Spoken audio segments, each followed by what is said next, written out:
అనుకున్నట్టే అఖండ 2 తాండవం టికెట్ ధరల పెంపుకు ఆంధ్రప్రదేశ్ ప్రభుత్వం నుండి గ్రీన్ సిగ్నల్ వచ్చేసింది. ముందు రోజు డిసెంబర్ 4న వేయబోయే ప్రీమియర్లకు రూ. 600 ఫ్లాట్ టికెట్ రేట్ నిర్ణయించారు. డిసెంబర్ 5 నుంచి 10 రోజుల పాటు సింగిల్ స్క్రీన్ రూ. 75, మల్టీప్లెక్స్ రూ. 100 ప్రతి టికెట్ మీద పెంచుకునేలా అనుమతులిచ్చారు. 11 రోజు నుంచి రెగ్యులర్ రేట్లు అందుబాటులో ఉంటాయి. రోజుకు 5 షోల చొప్పున అనుమతించడం వల్ల ఉదయం 7 లేదా 9 గంటలకు ఎక్స్ట్రా ఆట వేసుకోవడానికి థియేటర్లకు వెసులుబాటుంది. ఇక తెలంగాణ నుంచి జీవో రావాల్సి ఉంది. ఇంచుమించు దీన్నే ఫాలో అయ్యే అవకాశం ఉంది.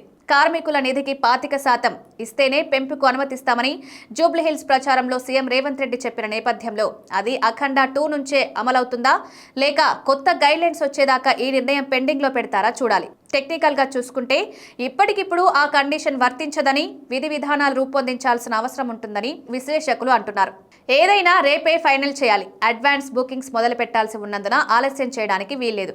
సో ఓజీ తరహాలో అఖండ 2 ముందే చూసే అవకాశం అభిమానులకు దక్కుతుంది. వరుసగా 4 సూపర్ హిట్ల తర్వాత బాలయ్య చేస్తున్న మూవీ కావడంతో అంచనాలు మామూలుగా లేవు. అయితే బ్లాక్ బస్టర్ సీక్వెల్ గా పుష్ప, కేజీఎఫ్, బాహుబలి రేంజ్ లో సౌండ్ లేదని కొందరు ఫ్యాన్స్ ఫీల్ అవుతున్నారు. కానీ నిర్మాతలు, దర్శకుడు బోయపాటి శ్రీను మాత్రం చాలా కాన్ఫిడెంట్ గా ఉన్నారు. చివరి నిమిషం ఒత్తిడి లేకుండా యూఎస్ ప్రింట్లను డిస్పాచ్ చేశారు. ప్రీమియర్లకు 1 నిమిషం ఆలస్యం లేకుండా షోలు పడిపోతాయి. సో ఇంకో 50 గంటల్లో బాలయ్య తొలి తాండవం తెలుగు రాష్ట్రాల్లో మొదలు కానుంది.